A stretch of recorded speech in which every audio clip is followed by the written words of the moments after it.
L'UDPS d'Étienne Tshisekedi réaffirme son refus de participer au dialogue convoqué par le président RD congolais Joseph Kabila.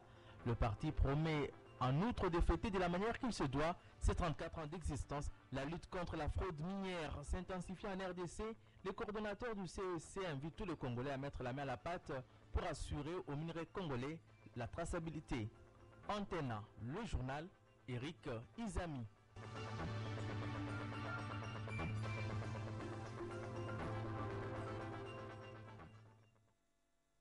Mesdames et messieurs, bonsoir. Le secrétaire général de l'Union pour la démocratie et le progrès social UDPS, Bruno Mavungu, a animé aujourd'hui un point de presse au siège de ce parti dans la commune de Limité. À l'ordre du jour, les victoires de l'UDPS dans ces différents combats depuis 3 décennies et plus, le dialogue convoqué par le chef de l'État RD congolais Joseph Kabila et la victoire des léopards de la République démocratique du Congo lors de la 4e édition du Chan au Rwanda 2016.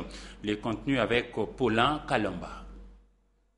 Au cours de ces points de presse animés par le secrétaire général de l'UDPS, Bruno Mavungu, 3 points ont été évoqués, à savoir différentes victoires de l'UDPS, le dialogue et la victoire des léopards de la RDC au Chan 2016. Bruno Mavungu a d'abord énuméré quelques victoires remportées par son parti au cours des combats menés 34 ans durant.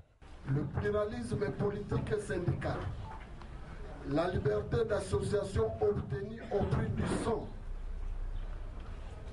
le 24 avril 1990.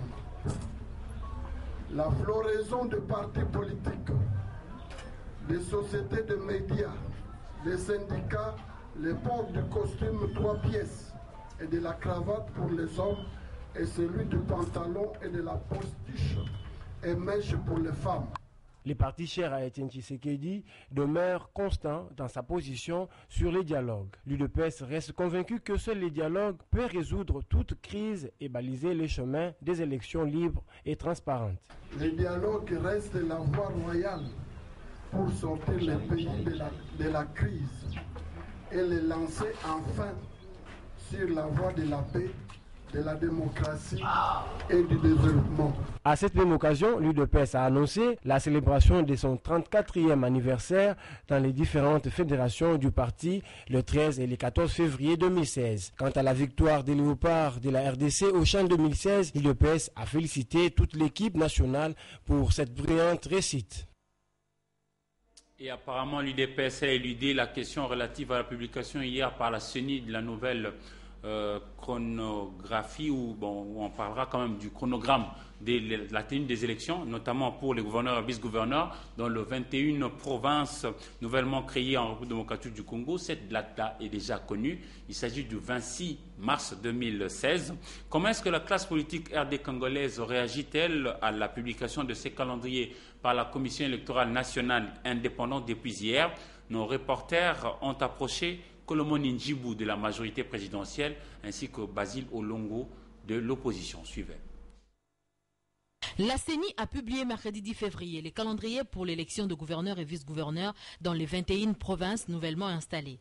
La réaction de la majorité. Nous saluons d'abord cette initiative de la part de la Commission électorale nationale indépendante qui en fait vient ici couper court à toutes les spéculations de son inféodation par le pouvoir politique.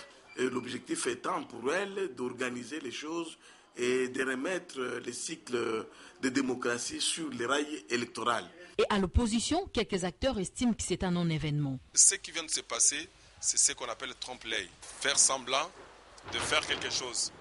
Nous continuons à attendre pied ferme l'élection présidentielle.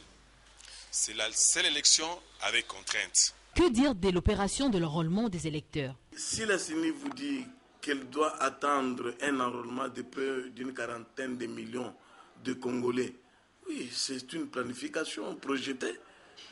Et cela ne peut prendre que le temps que ça pourra prendre pourvu que les choses se passent sans laisser les uns ou les autres à côté. À l'opposition, l'on pense qu'il n'y a pas eu de volonté de Ngoï Mulunda. Mais c'est depuis très longtemps, juste après les élections de 2011, que nous avons eu à décrier.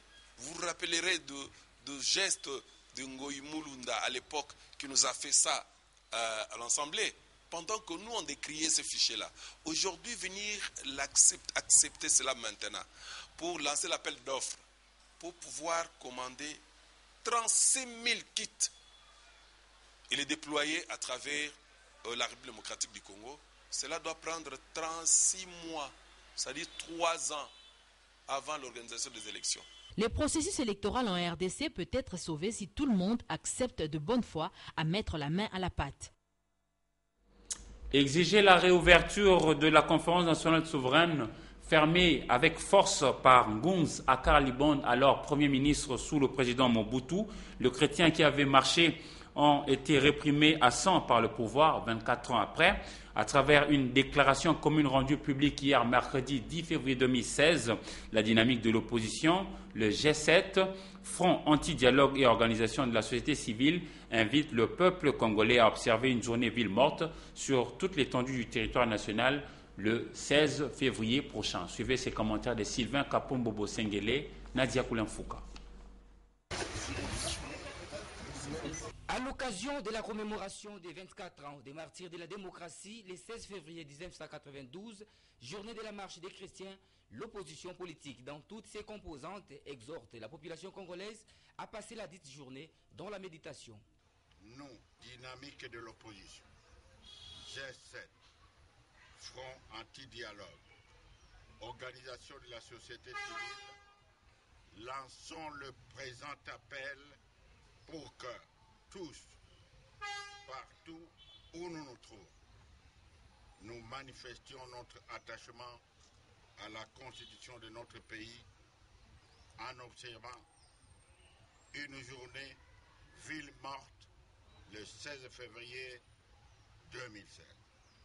Pour eux, cet appel poursuit un certain nombre d'objectifs, notamment honorer la mémoire de nos citoyens victimes de la barbarie du 16 février 1992. Rappeler à M.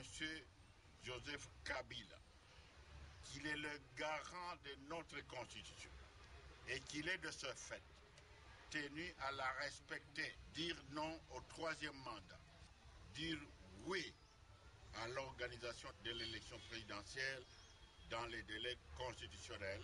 À titre de rappel, le 16 février 1992, plus de 2 millions de femmes et d'hommes avaient pris le courage de marcher avec détermination pour réclamer la réouverture de la conférence nationale souveraine, espoir pour l'instauration de la démocratie et d'un état de droit. Ils avaient obtenu gain de cause car l'interdiction de ces assises avait été levée et ces travaux se sont poursuivis normalement. Par contre, pour Mende Omalanga, il faut arrêter d'entretenir la confusion au sein de l'opinion nationale. Le ministre congolais de la communication et médias a renchéri qu'il ne faut pas faire des amalgames. Il faut plutôt faire une différence entre l'époque dictatoriale du président Mobutu et l'actuelle époque. Mende Omalanga ne s'explique pas la demande de la ville morte. Qu'est-ce qui s'est réellement passé pour que ces acteurs politiques de l'opposition en arrivent à envisager une ville morte? Le porte-parole du gouvernement central déclare que c'est vrai que le 16 février est l'une des dates qui ont marqué l'histoire politique de l'ex-Zaïre, mais exiger une ville morte 24 ans après, c'en est trop. Ce sont eux qui gèrent l'État et ils savent ce qu'ils vont communiquer à l'opinion nationale au moment venu pour la commémoration de la date du 16 février 2016. Dans un autre registre, les experts des États membres de comité sous-régional Afrique centrale de l'Association de banques centrales africaines sont appelés à travailler et surtout à converger leurs efforts vers la monnaie unique. Et du 8 au 10 février 2016, à Kinshasa, capitale de la République démocratique du Congo, ces experts y ont réfléchi sous la présidence de Deogracias Mutombo Mwana Niembo, gouverneur de la Banque centrale du Congo. Sylvie Fortuné Mboula pour les détails. Les programmes de coopération monétaire en Afrique est dans sa phase critique, caractérisée d'une part par le rapprochement progressif des grandes échéances convenues pour le lancement de la monnaie unique africaine et de la banque commune, et d'autre part par le maintien d'un contexte économique et financier international difficile qui a sensiblement affecté les performances économiques des États membres. Cette dernière situation a affecté la capacité de pays à remplir les critères de convergence établis dans le cadre du programme de coopération monétaire en Afrique. L'auto-évaluation à laquelle se sont livrés ces experts des États membres au cours de cette réunion du comité sous-régional Afrique centrale de l'Association de banques centrales africaines a permis aux délégués de se situer par rapport aux critères de convergence et de discuter sur des actions correctrices à mener afin d'accélérer la marche vers la monnaie unique africaine. Ces objectifs vont être atteints au terme d'un processus de convergence de ces critères économiques. Au premier rang, on a des critères beaucoup plus importants. On a le taux d'inflation, on a le déficit par rapport au PIB, le niveau de déficit, les financements monétaires ou non et les réserves internationales. Et il y a les 7 autres critères qui sont le ratio de la dette sur PIB qui ne doit pas dépasser 70%.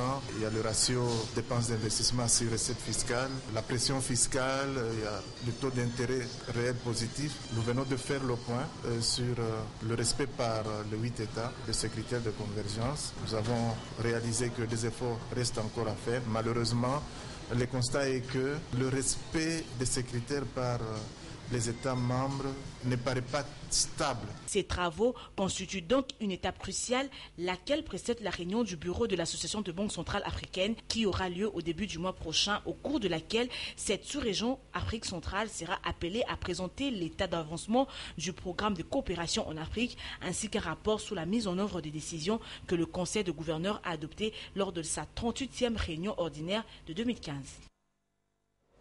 32 tonnes de minerais saisis en Afrique du Sud, 22 au Congo-Kinshasa, quelques expatriés et congolais, de Kinshasa notamment, condamnés à purger de peine de prison. Le coordonnateur de la commission spéciale de lutte contre cette fraude et puis aussi un haut cadre du centre d'expertise et d'évaluation de matières précieuses et semi-précieuses, Pascal Niembo, assure que la République démocratique du Congo est déterminée à mettre fin à cette fraude de minerais. Et pour en savoir plus, Don Momat l'a approché et vous propose ce reportage.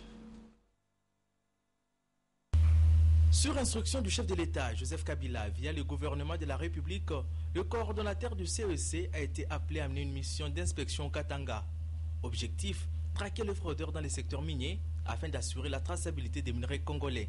Des retours à Kinshasa après 10 jours de travail, Pascal Niembo présente ici quelques résultats de sa mission. Au Katanga, lorsque nos agents de services de renseignement et des investigations ont réussi à bloquer les 22 véhicules ayant la valeur de plus de 20 millions de dollars qui voulaient sortir frauduleusement au mépris total de tout un peuple, nous avons décidé de rencontrer le procureur général de la République et le premier président de la Cour suprême de justice pour nous accompagner dans ce combat. La lutte contre la corruption et la fraude dans les secteurs miniers continue, assure le coordonnateur du CSC. Pour le président de la République, c'est une détermination de mettre fin à la sortie frauduleuse de nos minerais. Pascal Niembo rappelle à tout investisseur désireux d'exploiter le minerai en RDC quelques éléments pour se conformer à la réglementation congolaise dans le secteur. Si vous voulez exporter les minerais au Katanga, il faut que l'opérateur minier introduise la lettre à la division de mines 48 heures avant l'exportation. Et la division de mines, à son tour, invite les services habilités à poser les actes dans le cadre de traçabilité de nos minerais. Tout Congolais est appelé à combattre la fraude dans les secteurs miniers. Il s'est de dire que tout celui qui dénonce pareil cas bénéficie de 20% sur la vente des produits saisis. Alors que c'est quand même l'une des villes traversées par plusieurs cours d'eau, s'approvisionner en eau potable en Mbandaka, chef-lieu de l'actuelle province de l'Équateur, devient un sérieux casse-tête. Dans certains quartiers, par exemple Air Congo, Ikongo-Wassa et Mbandaka 1, les robinets ne jouent plus qu'un rôle décoratif parce que l'eau n'y jaillit pas et la population s'approvisionne plutôt sur le fleuve Congo avec tous les risques possibles. Sylvain Kapombo a joint pour nous au téléphone José Maza Osukuma, Pour en avoir beaucoup plus de détails, suivez. L'approvisionnement en eau pose énormément de problèmes ces derniers temps dans la Mbandaka. Et c'est depuis le début de la saison sèche couronné par l'absence totale de pluie dans la ville. Dans plusieurs quartiers, notamment les quartiers Air Congo, Ikongo-Assa, Mbandaka 1, Boyera et Ituri, dans le quartier Mbandaka 2, Sekiwenzi et autres, les puits sont vidés d'eau. Les sources dépérissent les unes après les autres.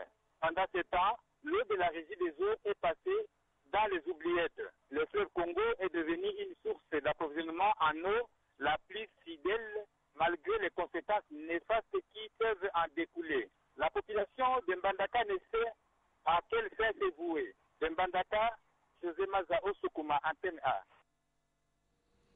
L'eau, par contre, est la vie. C'est le slogan même de la société de distribution des eaux qu'on appelle Régie des eaux au Congo. Kinshasa est la vie. On peut aussi l'avoir par devers la prière à Dieu. À l'église Siloé, située dans la commune de Lagombe, les fidèles chrétiens bénéficient des enseignements bibliques autour du thème « Vivre de l'intérieur, la grâce de Dieu et dans la vérité ». C'est sous la houlette du couple pastoral Martin Josué et Clara Mpetambie du 7 au 14 février 2016. Paulin Kalamba. Vivre de l'intérieur, la grâce et la vérité de Dieu, c'est les thèmes développés à l'église Siloé pour délivrance et sanctification du temps de la fin. Pour illustrer ces messages, l'orateur du jour, le révérend pasteur Martin Josué Mbilé, a puisé la matière dans le livre de Matthieu, chapitre 15, versets 21 à 28. Ce n'est pas ce qui entre dans la bouche qui suit l'eau, mais c'est ce qui sort de la bouche qui suit l'eau. C'est ce qui les pharisiens, ce sont des aveugles qui conduisent les aveugles. Mais je vous dis que tout arbre que mon père n'a pas planté sera débranché, sera déraciné. C'est des produits. La vérité, mon frère, ma soeur, n'est pas toujours facile. Voilà pourquoi le monde nous dit que toute vérité n'est pas bonne à dire. Mais moi, je te dis, toute vérité est bonne à dire si tu le dis avec amour. Convaincus par ces messages, les fidèles ont prié Dieu pour les aider à marcher selon sa volonté. C'est pourquoi l'église Siloé lance un appel à tous ceux qui ont besoin de palper les miracles de Dieu, de venir au rendez-vous prochain le dimanche 14 février 2016 au numéro 1 de l'avenue Guémena, quartier au commandement, dans la commune de Lagombe. En sport, les comités d'organisation du trophée UFC Ndembo Award 2015 a été annoncé mercredi 10 février 2016 à Kinshasa. Il faut dire que seulement les joueurs actifs qui évoluent dans les différents championnats en République démocratique du Congo à l'étranger qui ont le droit de voter. Ndei Lambwechi. Le comité de l'Union des footballeurs du Congo, membre de la Fédération internationale des joueurs professionnels, FIPRO, et Maxi Agency ont annoncé au chevalier de la plume et du micro l'organisation des trophées UFC Ndembo Award 2015. Qui sont éligibles au programme Trophée UFC Ndembo Award 2015. Nous avons, pour la première catégorie de ceux-là qui sont éligibles, les joueurs congolais du pays, les joueurs congolais de l'étranger ayant déjà évolué au sein de nos équipes nationales, les joueurs étrangers évoluant au Congo et dans leurs équipes nationales étrangères. Donc ce sont ces trois catégories-là qui vont procéder au vote cette année. Le président de Maxi Agency, Romain Lobo, est heureux de l'organisation des Ndembo Award 2015. Mais quand vous voyez tous ces joueurs qui ont aujourd'hui 19 ans, qui ont 20 ans, quelle est la source? Où est-ce qu'ils ont commencé à jouer au football? Qui les ont encadrés? Qui pense à ces personnes-là aujourd'hui? Ce sont toutes ces personnes que nous voulons, à qui nous voulons donner des fleurs et faire un petit clin d'œil. Donc c'est un prix spécial, comme le nom l'indique, il est spécial, qui récompense l'une ou l'autre personne qui a eu un impact dans le football congolais. A noter que seulement 400 joueurs de football évoluant dans les différents championnats de la RDC et de l'étranger vont voter. Sport toujours, une équipe des arbitres de Jiu-Jitsu de la République démocratique du Congo était à l'école du savoir ici à Kinshasa. Ils ont bénéficié des connaissances en technique de base de cogneur de pied. La cérémonie de clôture de ce séminaire international de Jiu-Jitsu a eu lieu mercredi 10 février 2016 d'Aïe Lambochi sous les images de Rigo Moulopo. Au 10 février 2016, la capitale Kinshasa a vécu au rythme du séminaire international de mise à niveau 1 des notions de base sur l'arbitrage de Jiu-Jitsu et self-défense de la République du Congo. Cette session de formation supervisée par la zone 4 de Jiu a été réservée uniquement aux cadres techniques de dérive. Les arbitres ont renforcé leurs capacités pour bien redynamiser cette discipline de combat à Brazzaville-la-Verte. Le premier vice-président de la Fédération congolaise de Jiu-Jitsu, Défense et Associés, Ngomba Guy Vancelas, a circonscrit ces moments de formation. Et nous sommes venus ici, la délégation, pour le séminaire d'arbitrage de premier degré. Ça se déroule très bien depuis le premier jour jusqu'à aujourd'hui, la clôture, ça se passe bien. Vous avez bel et bien vu comment la cérémonie s'est passée. Et je félicite aussi les autorités d'ici parce qu'ils nous ont mis en sécurité. Parce que traverser, quitter le chez soi, venir sur le voisin, et s'il te maltraite, quand tu rentras chez ton père, tu lui diras, mais on a été bien reçus, le voisin nous a bien reçus. Donc j'en profite de cette occasion de lancer l'appel à nos deux autorités de deux pays, que cette alliance-là doit continuer. En qualité de président de la zone 4, Daniel Kangalou a livré ses impressions après la clôture de ces séminaires de Boudoka. Dans l'ensemble, c'est passé très très bien. Bon, c'est ainsi que vous venez de voir à l'exhibition de ce qu'il vient d'apprendre ici, qu'il puisse aller continuer toujours à travailler, à pratiquer cela, parce que la répétition, c'est la meilleure des chances. Une deuxième session de formation des arbitres de deux rives est prévue dans les semaines qui suivent. Nous vous proposons à présent la sélection de journaux parus aujourd'hui à Kinshasa, une sélection signée par Patricia Molengo Mbolekuni, mais les commentaires est de Sylvie Fortuné Mboula.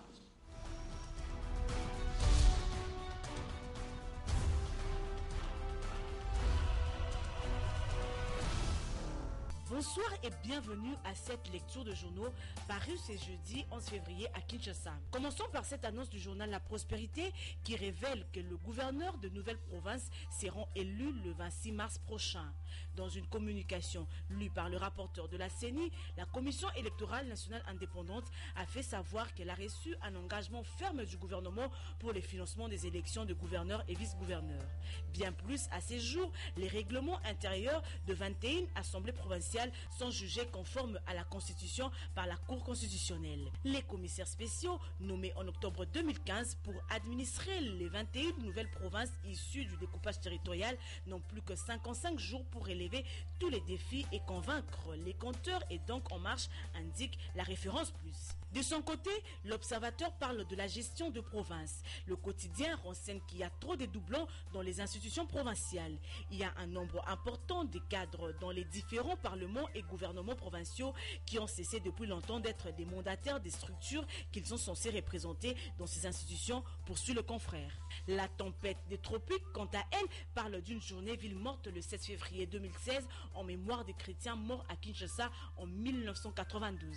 L'appel a été lancé par la dynamique de l'opposition congolaise, le G7, les fronts anti-dialogue et les organisations de la société civile au cours d'une réunion hier mercredi 10 février 2016 au siège du G7 à Kinshasa-Gombe en prévision de la journée commémorative du 16 février.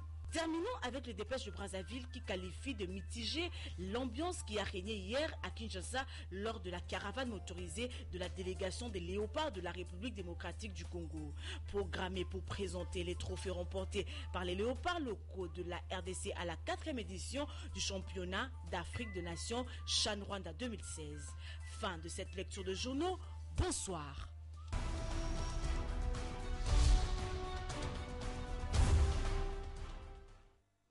Ça y est, pour la production de toutes les cartes géographiques de toutes les contrées de la République démocratique du Congo, c'est l'entreprise AirMap RDC qui a gagné le marché exclusif auprès de l'État congolais après une longue procédure.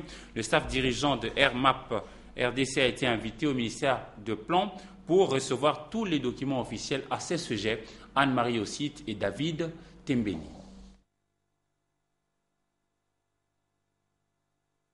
Vaste pays au cœur d'Afrique, la RDC passe pour le deuxième plus grand pays d'Afrique après l'Algérie en termes de superficie. 2 345 000 km², le Congo-Kinshasa compte aujourd'hui, d'après les données géospatiales, 88 000 villages, 145 territoires qui lui vaut la réputation d'un sous-continent. Airmap est cette société qui, après une procédure laborieuse et longue, a pu décrocher l'exclusivité des productions des cartes géographiques de chacune des contrées de la RDC. Igal Emerson Aviv, Constant Mopanzé et leurs associés ont été, ainsi que le prouvent ces images, invités au ministère du Plan au début du mois de février 2016 pour répondre à tous les documents leur donnant la certitude de fonctionner à plein régime pour produire ces travaux.